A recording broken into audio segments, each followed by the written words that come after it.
사랑과 집착의 한 끗 차이를 알고 계신가요? 우리는 흔히 자식을 위해 내 모든 것을 내주는 것을 부모의 도리이자 숭고한 사랑이라 부릅니다. 하지만 그 도리가 당신의 노후를 망치고 자식의 의지마저 꺾어버리고 있다면 그것을 여전히 사랑이라 부를 수 있을까요? 실제 심리학 연구 결과에 따르면 부모의 과잉 보호를 받고 자란 아이일수록 성인이 된 후 사회적 스트레스에 대응하는 능력이 현저히 떨어진다고 합니다. 결국 부모의 과도한 원신은 자식에게 독이 든 성배를 건네는 것과 다름없습니다. 내 삶을 지어가며 자식을 위해 살았지만 돌아오는 것은 공허함과 자식의 짜증뿐이라면 이제는 멈춰야 할 때입니다. 오늘 영상에서는 박 선생님의 이야기를 통해 자식과 나 사이에 건강한 거리를 찾는 법을 심리학적으로 알아보려 합니다. 끝까지 시청하시면 자식의 앞날과 여러분의 노후가 완전히 달라지는 기적 같은 경험을 하시게 될 것입니다. 그럼 바로 시작하겠습니다. 58살 박 선생님은 오늘도 어김없이 새벽 5시에 눈을 뜹니다. 무릎은 비가 오르는지 욱신거리고 허리는 펴지지 않을 만큼 통증이 밀려오지만 그는 서둘러 먼지 묻은 작업복을 챙겨 입습니다. 구멍난 양말을 대충 꿰매 신고 낡은 운동화끈을 꽉 조여매는 그의 손길에는 망설임이 없습니다. 그가 이렇게 악착같이 이토로 향하는 이유는 단 하나입니다. 바로 30살이 된 외아들 정우 때문이죠. 정우는 최근 결혼을 앞두고 있습니다. 서울 변두리에 작은 전셋집이라도 하나 마련해주고 싶은 게 부모의 마음인 겁니다. 박 선생님은 평생 공장에서 기름때를 묻히며 피땀 흘려 모아온 2억 원이라는 전 재산을 고민 없이 아들에게 내놓았습니다. 자신은 편의점에서 폐기 직전에 도시락으로 끼니를 때우면서도 아들에게는 제일 좋은 가구와 가전을 사주라고 아낌없이 돈을 보냈던 거죠. 이것이 우리 시대의 평범한 부모님들의 모습이잖아요. 하지만 박 선생님의 마음 깊은 곳에는 말 못할 서늘한 구멍이 하나 나 있습니다. 아들에게 모든 것을 쏟아붓고 나니 정작 자신을 위한 공간은 단 한 평도 남지 않았거든요. 욕실 거울 속에 비친 박 선생님의 얼굴은 깊게 파인 주름과 퀭한 눈동자뿐입니다. 아들의 성공이 곧 나의 인생 성적표라 믿으며 살아온 30년 세월이었습니다. 박 선생님은 친구들이 등산을 가거나 술 한잔하러 모일 때도 공장에 남았습니다. 특근 수당 몇만 원을 더 받아 아들 학원비에 보태는 것이 훨씬 가치 있는 일이라 믿었기 때문이죠. 그러나 그 헌신이 깊어질수록 박 선생님의 마음은 이상하게 더 허전해져만 갑니다.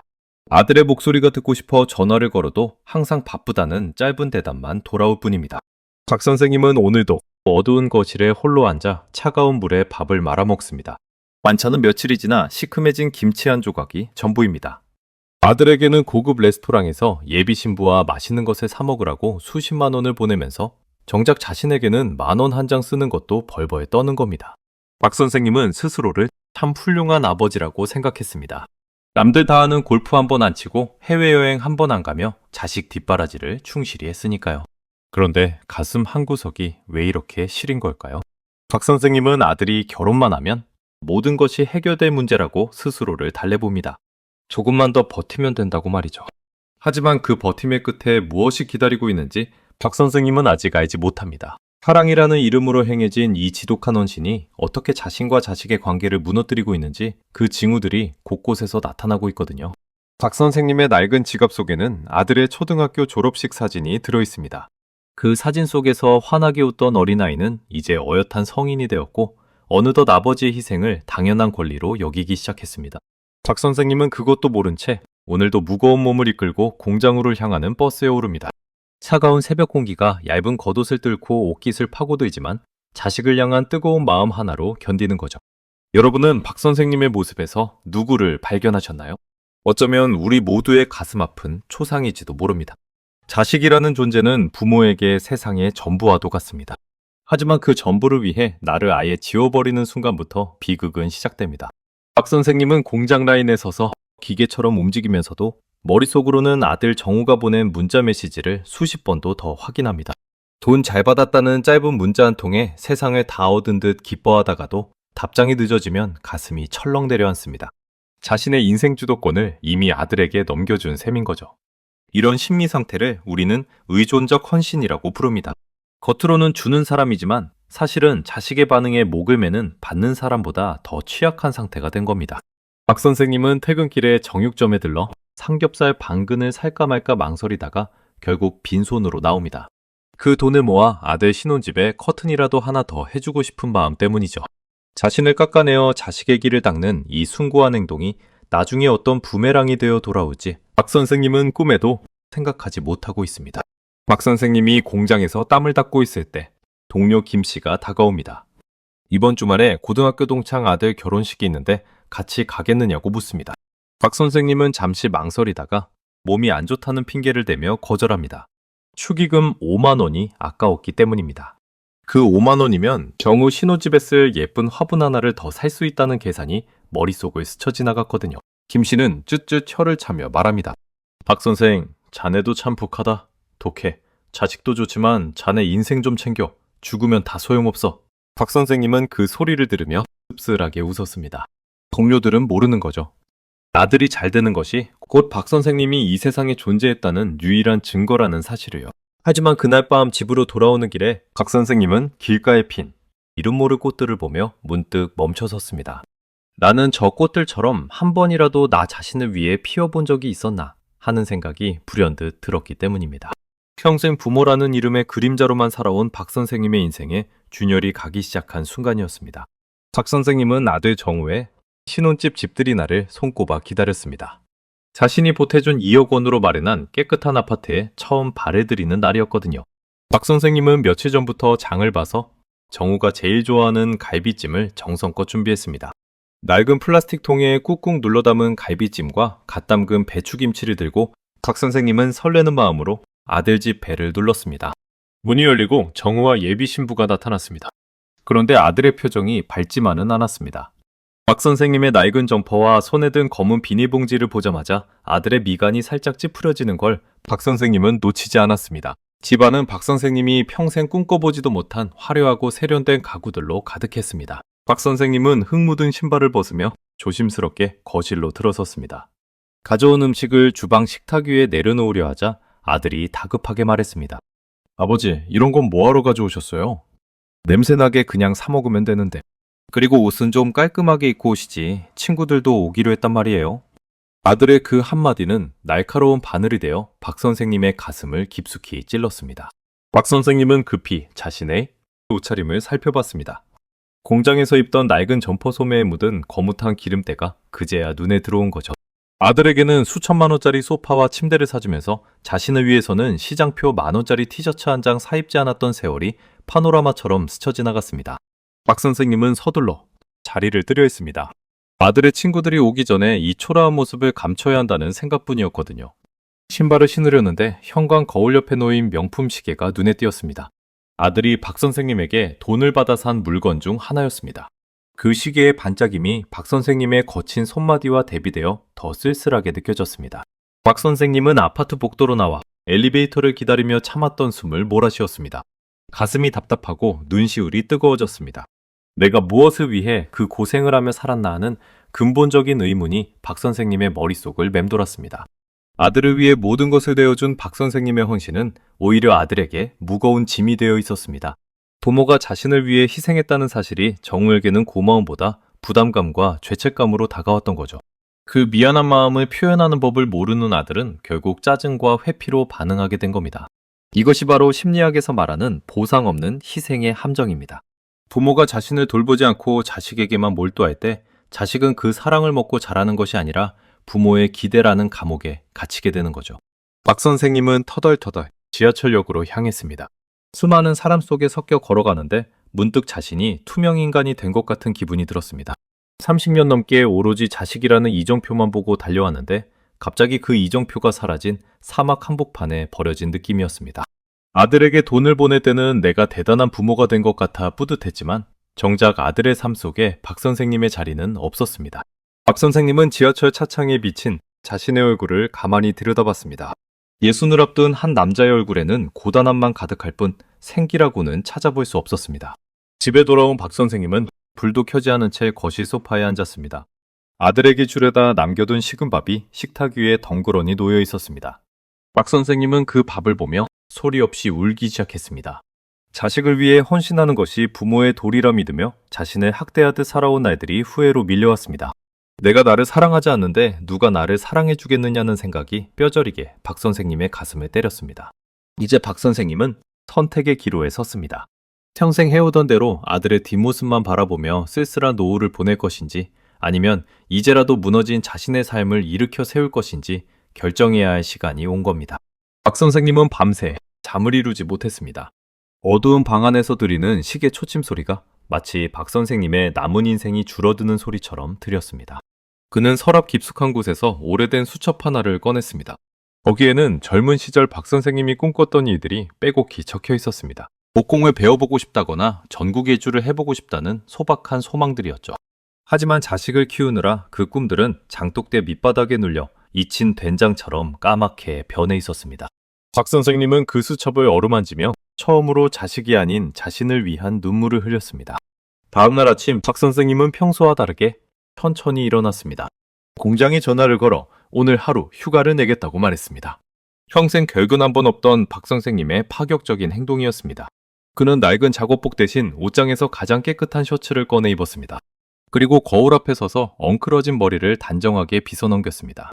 비록 주름은 깊고 머리카락은 희끗희끗하지만 거울 속의 남자는 더 이상 누군가의 희생양이 아닌 한 사람의 인간으로 보이기 시작했습니다. 박 선생님은 현관문을 열고 밖으로 나갔습니다. 아침 햇살이 박 선생님의 얼굴을 따뜻하게 비췄습니다. 박 선생님은 동네 공원을 산책하며 지나가는 사람들을 관찰했습니다. 다들 각자의 삶을 사느라 바빠 보였습니다. 그동안 박 선생님은 세상이 자식을 중심으로 돌아간다고 착각하며 살았습니다.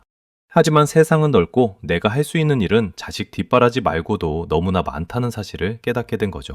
박 선생님은 공원 벤치에 앉아 호흡을 내뱉었습니다. 가슴속에 꽉 막혀있던 응어리가 조금씩 풀리는 기분이었습니다. 자식에게 헌신하는 것이 나쁜 일은 아닙니다. 하지만 나를 잃어버린 헌신은 결국 자신과 자식 모두를 불행하게 만든다는 진실을 박 선생님은 온몸으로 느끼고 있었습니다. 이제 박 선생님은 새로운 길을 가보려 합니다. 자식이라는 강물에 휩쓸려 떠내려가는 조각배가 아니라 자신의 노를 젓는 사공이 되기로 결심한 거죠. 박 선생님의 이 작은 변화가 과연 어떤 결과를 가져올까요? 그리고 아들 정우와의 관계는 어떻게 변하게 될까요? 박 선생님의 이야기는 이제 막 진짜 시작을 알리고 있습니다. 박 선생님은 정처 없이 걷다 동묘역에 있는 작은 목공소 앞에 멈춰섰습니다. 예전부터 한 번쯤 들러보고 싶던 곳이었죠. 나무 냄새가 코끝을 스치자 묘하게 마음이 차분해졌습니다. 그곳에는 머리가 하얗게 센 최 선생님이 말없이 나무를 깎고 있었습니다. 박 선생님은 홀린 듯 안으로 들어가 그 모습을 지켜봤습니다. 최 선생님은 한참 동안 대패질을 하더니 박 선생님을 보고 인사를 건넸습니다. 무슨 고민이 그렇게 많으냐고 말이죠. 박 선생님은 자신도 모르게 마음속에 쌓아두었던 이야기들을 쏟아냈습니다. 자식을 위해 평생을 바쳤는데 돌아오는 건 차가운 무관심뿐이라며 가슴을 쳤습니다. 최 선생님은 조용히 듣고 있다가 부석에 놓인 낡은 장독대 하나를 가리켰습니다. 자네 저 장독대가 왜 숨을 쉬는지 아느냐고 물었습니다. 박 선생님은 그저 옛날부터 장독은 숨을 쉬어야 장맛이 좋아진다고 들었을 뿐이라 대답했죠. 그러자 최 선생님은 빙그레 웃으며 말을 이어갔습니다. 장독은 겉보기엔 단단해 보여도 아주 미세한 구멍들이 나 있거든요.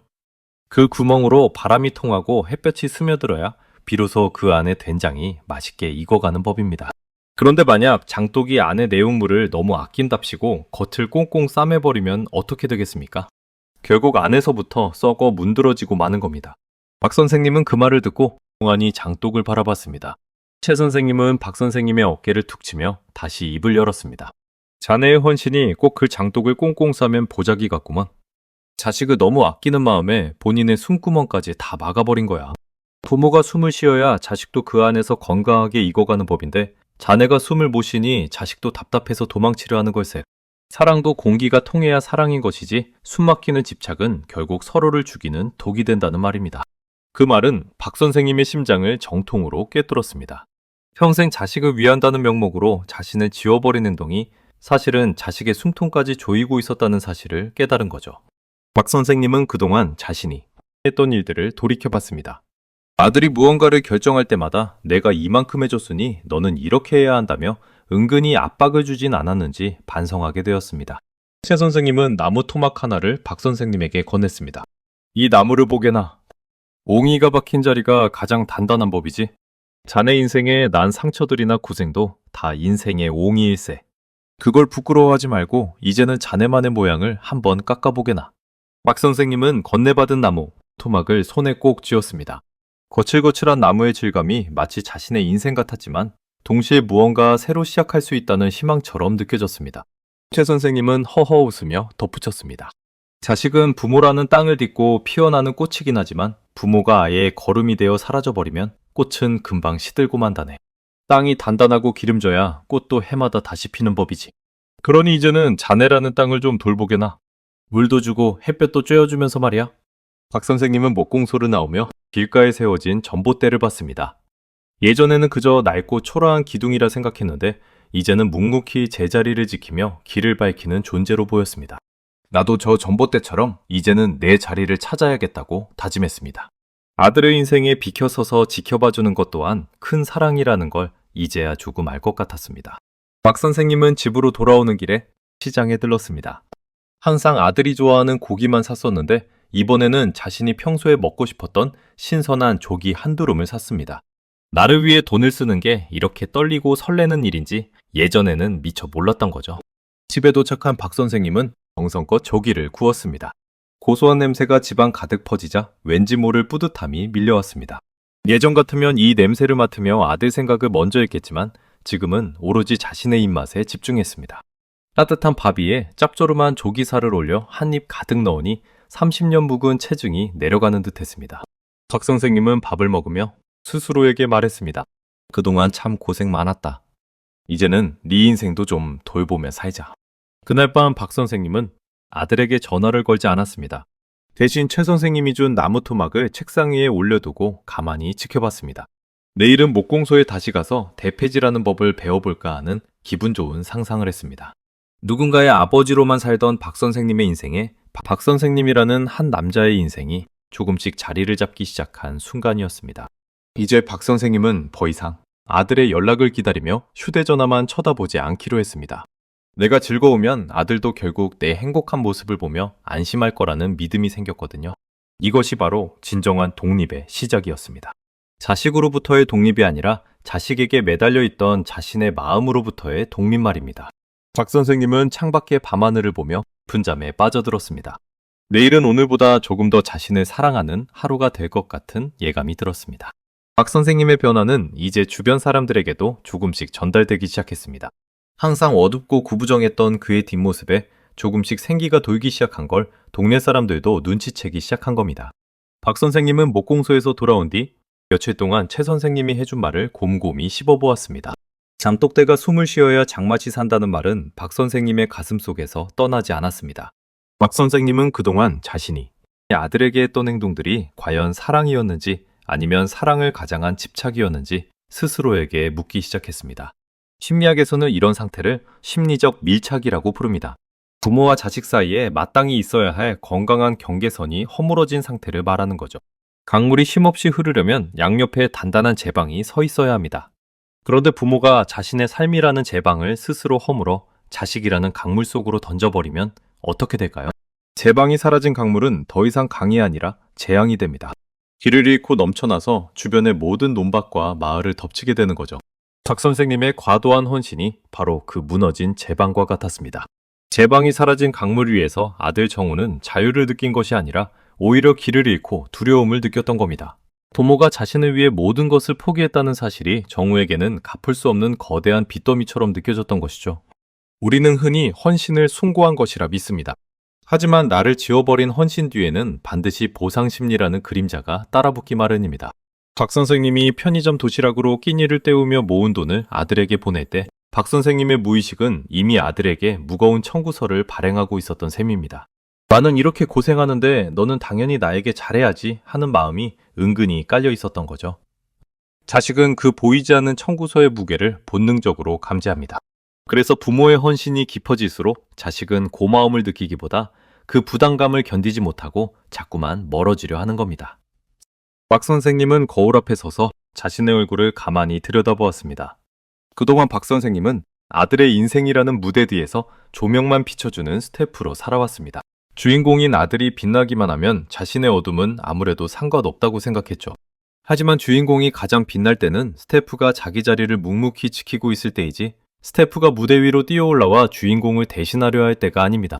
박 선생님의 헌신은 어느새 무대 위로 올라가 아들의 대사까지 대신 읊어주려 했던 간섭이 되어버린 것이었습니다. 심리학자들은 말합니다. 부모가 행복해야 자식도 행복할 권리를 누릴 수 있다고요. 부모가 불행을 자처하며 자식의 행복만을 바라는 것은 마치 뿌리가 썩어가는 나무가 꽃이 피길 기다리는 것과 같습니다.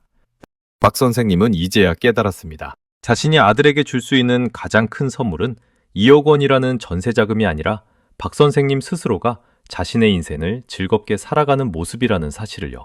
부모가 자신의 삶에 만족하고 당당할 때 자식은 비로소 부모라는 그늘에서 벗어나 자신의 햇볕을 찾아갈 수 있는 법입니다. 박 선생님은 창가에 놓인 작은 화분을 바라봤습니다. 물을 너무 많이 주면 뿌리가 썩어 죽고 물을 너무 안 주면 말라 죽습니다. 적당한 거리와 적당한 갈증이 식물을 자라게 하듯 사람 사이의 관계도 마찬가지입니다. 박 선생님은 그동안 아들이라는 화분에 물을 너무 많이 부어 뿌리를 썩게 만들고 있었다는 걸 이제야 인정하게 되었습니다. 사랑은 쏟아붓는 것이 아니라 서로가 숨쉴 공간을 열어두는 것이라는 심리학의 단순한 진리를 박 선생님은 예순이 다 되어서야 가슴 깊이 새기게 되었습니다. 오늘부터 박 선생님의 수첩에는 아들 대신 박 선생님 자신의 일정이 적히기 시작할 겁니다. 몇 시에 목공소에 갈지, 어떤 나무를 고를지, 점심에는 어떤 맛있는 음식을 나에게 선물할지 고민하는 시간으로 채워질 것입니다. 이것은 이기적인 것이 아닙니다. 오히려 자식에게 지워진 무거운 짐을 내려놓게 해주는 가장 품격 있는 배려인 것이죠. 박 선생님은 이제야 비로소 부모라는 이름의 감옥에서 걸어나와 한 인간으로서의 첫 발을 내딛기 시작했습니다. 박 선생님의 일상은 이제 전과는 전혀 다른 색깔로 채워지기 시작했습니다. 가장 먼저 바뀐 것은 아침 풍경이었죠. 예전에는 눈을 뜨자마자 휴대전화를 확인하며 아들에게 온 메시지가 없는지 살폈습니다.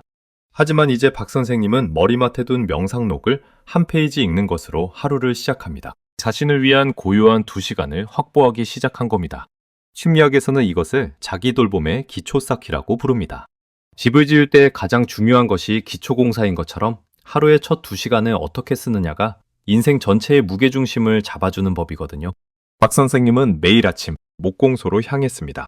처음에는 거친 나무 판자를 대패로 비는 것조차 쉽지 않았습니다. 팔 근육은 비명을 지르고 손바닥에는 굳은 살이 박이기 시작했죠. 하지만 박 선생님은 그 고통이 오히려 반가웠습니다. 나무 위에 땀 흘리는 것이 아니라 오로지 나만의 작품을 만들기 위해 몸을 쓰는 감각이 살아났기 때문입니다. 나무를 깎으며 박 선생님은 생각했습니다. 내 인생도 이 나무처럼 너무 많이 휘어 있었구나. 이제는 불필요한 부분들을 깎아내고 나라는 본연의 결을 찾아야겠다고 말이죠. 그러던 어느 날 아들 정우에게서 전화가 왔습니다. 평소처럼 신혼집에 들어갈 가전제품 모델명을 말하며 은근히 결제를 바라는 눈치였습니다. 예전에 박 선생님라면 앞뒤 가리지 않고 내가 어떻게든 마련해보마 하며 호기롭게 대답했을 겁니다. 하지만 이번에 박 선생님은 잠시 침묵하다가 차분하게 입을 열었습니다. 정우야, 그건 네가 직접 해결해보는 게 좋겠구나. 아버지는 이제 내가 하고 싶은 공부를 시작해서 여유가 좀 없단다. 아들은 당황한 듯 한동안 말이 없었습니다. 한 번도 거절한 적 없던 아버지가 낯설게 느껴졌던 것이죠.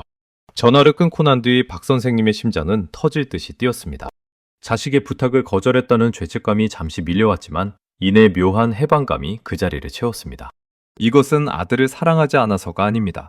아들이 스스로 문제를 해결할 기회를 돌려준 것이고 박 선생님 자신에게는 책임을 강요받지 않을 자유를 선물한 것이죠. 박 선생님은 그날 아들에게 주려던 돈의 일부로 평소 사고 싶었던 고급 대패 한 세트를 샀습니다. 자신을 위해 큰 돈을 써본 것이 30년 만에 처음 있는 일이었습니다. 박 선생님의 변화는 여기서 그치지 않았습니다. 그는 동네 복지관에서 열리는 숲 해설가 과정에도 등록했습니다. 평생 공장 안에서 기계 소리만 듣고 살았는데 이제는 나무의 이름과 새의 소리에 귀를 기울이게 된 겁니다. 숲을 거닐며 박 선생님은 깨달았습니다. 숲의 나무들은 서로 뿌리가 엉켜 있어도 각자의 하늘을 향해 가지를 뻗는다는 사실을요. 어느 한 나무가 다른 나무를 위해 자신의 성장을 멈추는 법은 없습니다. 서로 독립적으로 존재할 때 비로소 울창한 숲이 된다는 자연의 섭리를 배우게 된 것이죠. 변화의 과정이 항상 순탄하기만 한 것은 아니었습니다. 가끔은 홀로 있는 밤에 아들에게 먼저 전화를 걸고 싶은 충동이이기도 했습니다. 내가 너무 냉정한 건 아닐까 하는 의구심이 들 때마다 박 선생님은 최 선생님이 해준 말을 떠올렸습니다. 씨앗은 햇볕에 놓여야 싹을 틔우지 부모의 품속에만 있으면 결국 말라 죽는다는 말입니다. 박 선생님은 아들이 스스로 싹을 틔울 수 있도록 믿고 기다려주는 것이 진정한 사랑이라는 것을 매일 아침 다짐했습니다. 어느덧 한 달이 지났습니다. 박 선생님의 집 거실에는 아들 사진 대신 박 선생님이 직접 만든 작은 나무 의자가 놓여 있습니다. 아직 서툰 솜씨지만 그 의자는 박 선생님에게 세상 그 무엇보다 귀한 훈장과도 같습니다. 내가 내 힘으로 나를 위한 무언가를 만들어냈다는 그 감각이 박 선생님을 다시 살게 했으니까요. 박 선생님은 이제 아들의 결혼식에 입고 갈 멋진 양복도 미리 맞춰두었습니다. 박 선생님은 거울 속에 자신에게 웃어 보입니다. 60을 앞둔 나이지만 인생은 이제부터 시작이라는 확신이 듭니다. 자식이라는 굴레에서 벗어나 자신을 찾은 지금, 그 어느 때보다 가슴이 벅차오릅니다. 여러분도 혹시 박 선생님처럼 자식이라는 감옥에 스스로를 가두고 계시지는 않나요? 사랑이라는 이름에 집착을 내려놓는 순간 당신의 진짜 인생이 시작될 수 있습니다. 박 선생님의 변화된 일상은 우리에게 그 사실을 몸소 보여주고 있는 거죠. 드디어 아들 정우의 결혼식 날이 밝았습니다. 식장 안은 화려한 꽃들과 우아한 음악으로 가득했죠. 예전 같으면 박 선생님은 행여나 자식에게 누가 될까 싶어 구석에서 숨죽이고 있었을 겁니다. 사돈댁 사람들 앞에서 기가 죽어 고개를 숙였을지도 모르죠. 하지만 오늘 박 선생님은 달랐습니다. 직접 고른 감청색 양복을 갖춰 입고 거울 앞에 선 그의 모습에서는 당당한 기품이 흘러넘쳤습니다. 거친 손마디는 여전했지만 그 손으로 정성껏 넥타이를 매는 박 선생님의 표정은 그 어느 때보다 단단했습니다. 신부 대기실 옆에서 아들 정우를 마주했습니다. 정우는 긴장한 기색이 역력했죠. 아버지를 본 정우의 눈이 휘둥그레졌습니다. 평소 보던 초라한 아버지가 아니라 낯설 만큼 멋진 중년 신사가 서 있었으니까요. 정우는 다가와 슬쩍 물었습니다. 아버지, 오늘 정말 멋지신데요? 그런데 혹시 저번에 말씀드린 신혼여행 추가 비용 말이에요? 조금 보태주실 수 있을까요? 정우의 눈에는 당연히 아버지가 해줄 거라는 기대감이 서려 있었습니다. 예전에 박 선생님이었다면 그 자리에서 지갑을 열었을 겁니다. 박 선생님은 잠시 정우의 눈을 가만히 응시했습니다. 예전 같으면 가슴이 철렁하며 어떻게든 마련해보겠다고 약속했겠지만 이번에는 달랐습니다. 박 선생님은 아들의 어깨를 가볍게 두드리며 인자하게 웃었습니다. 정우야, 오늘 참 멋지구나. 하지만 그 여행 비용은 네가 아내와 상의해서 해결해보려. 아버지는 이제 내 인생을 가꾸는데 돈을 쓰기로 했단다. 너도 이제 한 가정을 책임지는 가장이니 그 정도는 스스로 해낼 수 있을 거라 믿는다. 박 선생님의 목소리는 떨림없이 차분했습니다. 정우는 당황한 듯 입을 벌렸습니다. 아버지가 이렇게 단호하게 거절할 줄은 꿈에도 몰랐던 거죠. 하지만 박 선생님은 흔들리지 않았습니다. 오히려 아들의 손을 꼭 잡으며 덧붙였습니다. 내가 너를 위해 모든 걸 다 해주면 너는 평생 혼자 서는 법을 배우지 못할 거야. 그건 사랑이 아니라 독이 된다는 걸 아버지가 이제야 알았단다. 나는 오늘 네 결혼을 축하하러 온 손님이자 네 인생의 든든한 응원군으로 여기 서 있는 거다. 돈으로 내 사랑을 증명하는 아버지는 이제 은퇴했단다. 묘한 긴장감이 흘렀습니다. 하지만 그 긴장은 금세 정우의 존경 어린 시선으로 바뀌었습니다. 정우는 항상 아버지가 자신을 위해 희생하는 걸 당연하게 여기면서도 속으로는 아버지를 무시해왔던 게 사실이거든요. 그런데 오늘 처음으로 자신의 삶을 당당하게 주장하는 아버지의 모습을 보며 정우는 말로 표현할 수 없는 듬직함을 느꼈습니다. 결혼식이 시작되고 박 선생님은 하객들 사이에서 당당하게 자리를 지켰습니다. 축사를 하는 순간 박 선생님은 마이크를 잡고 하객들에게 말했습니다. 여러분, 자식은 부모의 소유물이 아닙니다. 자식은 부모라는 활을 떠난 화살과 같죠. 활이 튼튼해야 화살이 멀리 날아가듯 저 또한 이제 저만의 인생이라는 활을 더 단단하게 가꾸며 살아가려 합니다. 이 말에 식장안은 잠시 정적이 흐르다가 이내 뜨거운 박수갈채가 터져나왔습니다. 특히 박 선생님 또래의 부모님들은 눈시울을 붉히며 고개를 끄덕였습니다. 식사 자리에서도 박 선생님은 사돈댁 식구들과 대등하게 대화를 나눴습니다.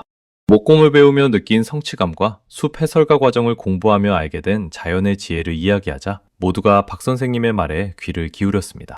예전처럼 자식 자랑만 늘어놓는 지루한 아버지가 아니라 자신의 삶을 사랑하는 매력적인 사람으로 비춰진 것이죠. 박 선생님은 그 순간 느꼈습니다.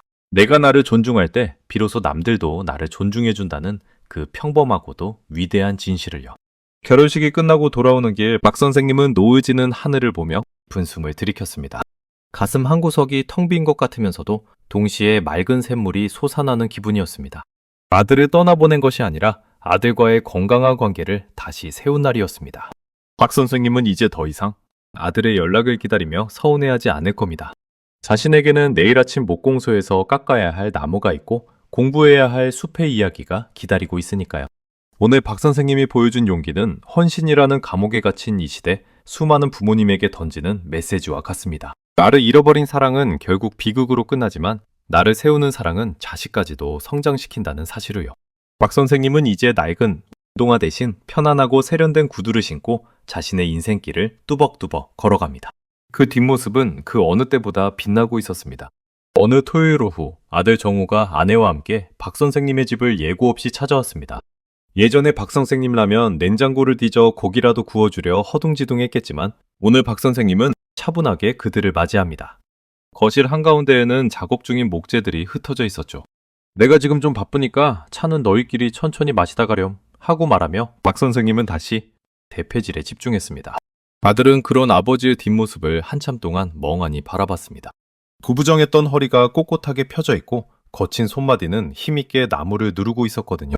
정우는 문득 깨달았습니다.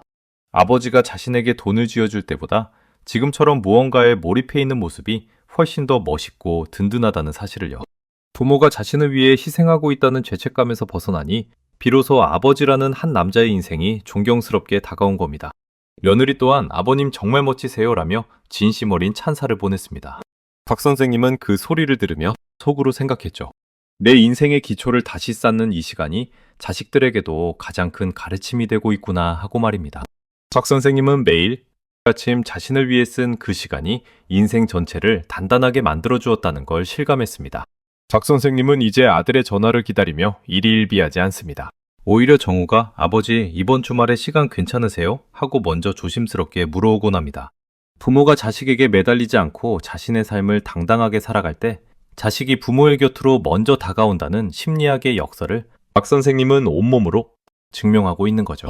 우리는 흔히 믿고 싶은 것만 보이도록 눈이 설계되어 있어서 자식에게 다 퍼주는 것이 최고의 사랑이라 믿으며 살아갑니다. 하지만 박 선생님은 그 확증 편향에서 벗어나 자신을 돌보는 것이 진정한 사랑의 시작임을 알게 된 겁니다. 주말 저녁 박 선생님은 아들 내외와 함께 소박하지만 정갈한 식탁에 앉았습니다. 예전처럼 자식의 눈치를 보며 반찬을 밀어주는 대신 각자의 접시에 음식을 덜어 담으며 대화를 나눴습니다. 정우는 회사에서 겪은 고민을 털어놓았고 박 선생님은 숲에서 배운 나무들의 지혜를 빗대어 조언해 주었습니다. 돈이나 물질적인 도움보다 훨씬 더 깊은 영혼의 교감이 오가는 시간이었죠. 아들은 아버지를 더 이상 부양해야 할 짐으로 느끼지 않고 인생의 지혜를 나누는 멘토로 대하기 시작했습니다. 이것이 바로 건강한 거리두기가 만들어낸 기적 같은 변화인 거죠. 박 선생님은 식사를 마치고 아들 내외를 배웅하며 현관문 앞에 섰습니다. 예전에는 멀어져가는 아들의 차 뒷모습을 보며 눈시울을 붉혔겠지만 지금은 가벼운 손인사를 건네며 뒤돌아섭니다. 박 선생님은 거실 소파에 앉아 창밖의 야경을 바라보며 깊은 평화를 느꼈습니다. 헌신이라는 이름의 독을 버리고 나라는 존재의 향기를 채우니 삶이 이토록 풍요로워질 수 있다는 사실이 그저 감사할 뿐입니다. 여러분은 지금 어떤 뒷모습을 자식에게 보여주고 계신가요? 나를 다 깎아내어 만든 초라한 그루터기인가요? 아니면 스스로 깊게 뿌리내리고 하늘을 향해 당당히 가지를 뻗은 울창한 나무인가요? 박 선생님의 변한 모습은 우리에게 말해줍니다. 내가 행복해야 자식도 비로소 행복해질 자격을 얻는다는 것을요. 자식을 위해 나를 지우는 일은 이제 그만두셔도 됩니다. 당신의 이름 석자가 가진 무게를 회복하는 순간 당신과 자식 사이에는 전보다 훨씬 더 깊고 단단한 사랑의 다리가 놓이게 될 것입니다. 박 선생님은 이제 잠자리에 들 준비를 합니다. 내일은 목공소 최 선생님과 함께 새로운 가구 도안을 그려보기로 했거든요. 누군가의 아버지로 불리는 시간도 소중하지만 박 선생님이라는 이름으로 불리는 이 시간이 그는 사무치게 소중합니다.